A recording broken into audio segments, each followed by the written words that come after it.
think I had my consultation maybe in January of last year, and the pandemic hits. New Yorker Maeve Duvally is talking about her gender affirmation surgery. It's who I am, it's who I want to be, and it became quite clear to me that my surgery might be postponed as the city moved pretty quickly to suspend non-essential operations. When local leaders eventually eased COVID restrictions on surgeries, Maeve's operation was one of the first to happen here at Mount Sinai Center for Transgender Medicine and Surgery. It's literally the first time in my life I could look at my body and like what I saw. This June, Maeve, who's an executive at Goldman Sachs, will celebrate both her 60th birthday and the one-year anniversary of that surgery, which was performed by Dr. John Pang. The Mount Sinai Center for Transgender Medicine and Surgery is a place where members of the trans and non-binary community can come and get comprehensive care. When I say comprehensive care, it encompasses everything. It's not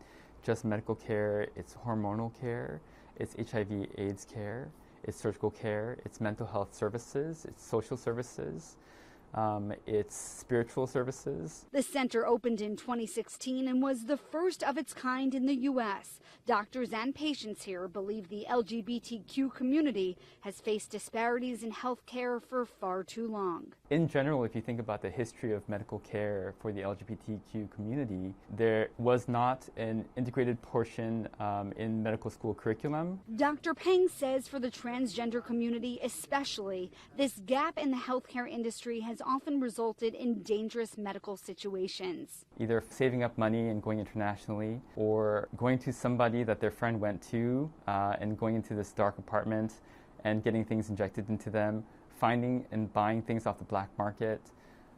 This is a very, very common story. To have a place like Mount Sinai where people can come from around the country or even around the world, it's very, very important and very, very reassuring to the community. Just last year, the Center for Transgender Care opened here on Long Island at Northwell Health.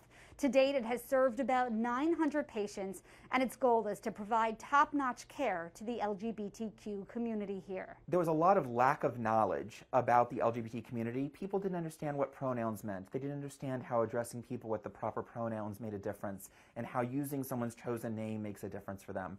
People also didn't understand the unique needs of the transgender community. Dr. David Rosenthal leads the program here and has made it his life's mission to serve the LGBTQ community. At this facility, patients can come for their annual physicals, get hormone-affirming therapy, consult with gender affirmation surgeons, and get prescriptions for HIV treatment and prevention medications. Healthcare historically has not been as progressive with regard to the LGBT community in Long Island, and so the community by and large, and the LGBT community by and large, have not been able to get the kind of health care that they're looking for. They're afraid to talk to doctors about their sexual health, and so some people live in the closet basically with their providers. And so what we're doing is we're opening up resources and providing education to other providers. The Northwell Center also has this mobile HIV testing van, which a team member might drive straight to someone's home, a train station, or park outside of an event in order to be as accessible as possible. We try to just be anywhere where the community is. Sometimes people will actually tell us that they think that they have been exposed, and then that's when we'll try to get them into care immediately. It becomes an immediate reaction within the team, and the whole team will actually come together. These centers, which the LGBTQ community expects and hopes to see more of in the years to come, aren't just about providing a safe haven for patients.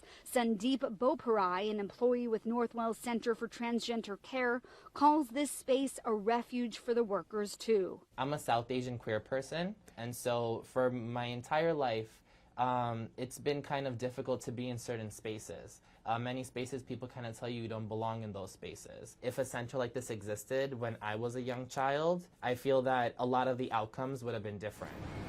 For those of you who may feel unheard and unseen, Mount Sinai and Northwell promise to make you feel safe and cared for, and they hope facilities across the country will follow their lead. Dana ARSCHIN, Fox 5 News.